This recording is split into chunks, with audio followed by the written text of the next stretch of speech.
Hey, all you wild and crazy kids. I'm Dale Rodman Jr. the third, and this is Slow to Pro, the series where I go from slow to baby NASCARs, I think. I'll be honest, I don't follow the sport, but we're here in the B class of iRacing.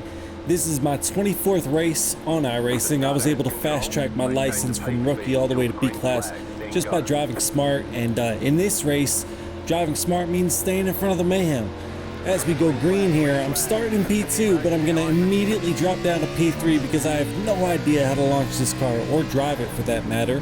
There's no big deal. This is a 60-lap race. My plan was going to be to save my tires for a late push. Still, burn fart makes contact with the wall, but luckily I saw that coming. I was able to let off the throttle enough to make sure that I didn't, end up railing into the back of him. And now we're sweeping through the second part of the bend, technically turn 4, crossing the start-finish line for the end of lap 1. In P3, still here, side by side with P2. Something I'm learning about over racing is these cars are built, and these circuits are built for these cars to run side by side. And what that means is that when there's a wreck, it is almost always a multi-car incident. Almost always. So while typically I like to start from the back in road racing, I find it easier to navigate the wrecks.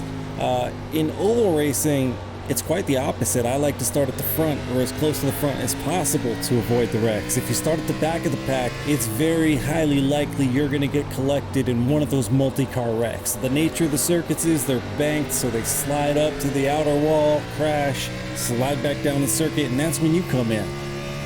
Anyway, the leader just pit for I have no idea why, and now we're in P2, following right behind P1.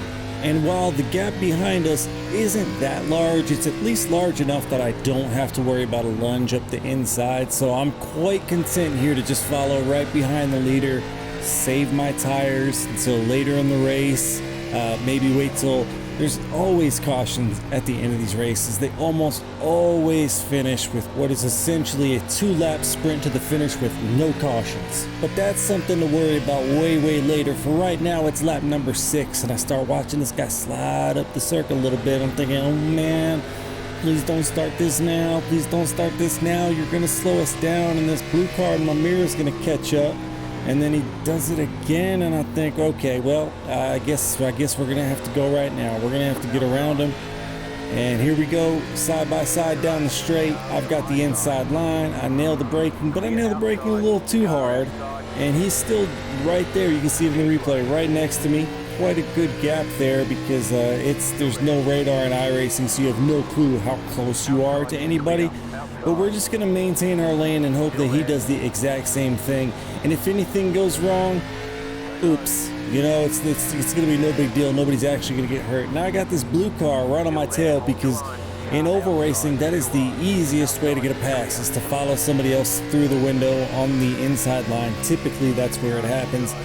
But I don't want to wreck, so I see this 22 lurking in my mirror there, and I'm thinking, okay, I'll take the high line. I'm not going to fight. It's too early. I don't want to waste my tires, but I'm also not just going to give it up. The 22 locks it up, slides up the circuit, almost taps my tail, but doesn't.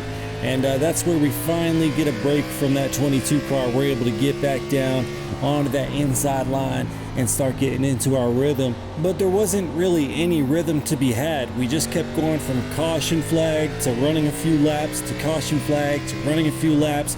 We had 5 total cautions. We ran 24 laps under caution in a 60-lap race. We did over a third of the laps under yellow flag. So basically in NASCAR, the leader gets to choose when the green flag is dropped. As I come through the blue bar on the bottom of the field there, I get to just mash the gas whenever I want, and everybody else has to react to me. So that naturally just gives you a whole shot into the first turn. And if we skip ahead here to the final restart, it's a pretty obvious advantage. I'm able to shoot way out in front of the pack, and it's going to be a pretty easy 2 laps here as long as I can keep the car hooked up, which I'm able to. So yeah, no video from Zealous Racing League this week because the Zero Corsa Competizione servers were down when we tried to do our league race. So we had to postpone it to next week. Woohoo! No little fist bump, realizing I'm gonna win my very first race in the B class. Just gotta hold it together for this final lap, which should be pretty easy to do. This car is much easier to drive than the C class ARCA car. Way easier to drive. I don't know why this car is B class and the other one is C class. Got me backwards. But anyway, we're about to cross the line for the end of this race. AMP1. That's it for the action today. Hopefully I'll be back next week with an A-class license. Can't wait to drive the next gen NASCAR, see what that's like. And yeah, I'll be back with the action from Zealous Racing League at Laguna Seca later next week, as long as Kunos' servers don't go down again. And as always, thank you so much for watching Slow to Pro. I'm Dale Rodman Jr. the third. You guys have the kind of day you want to have.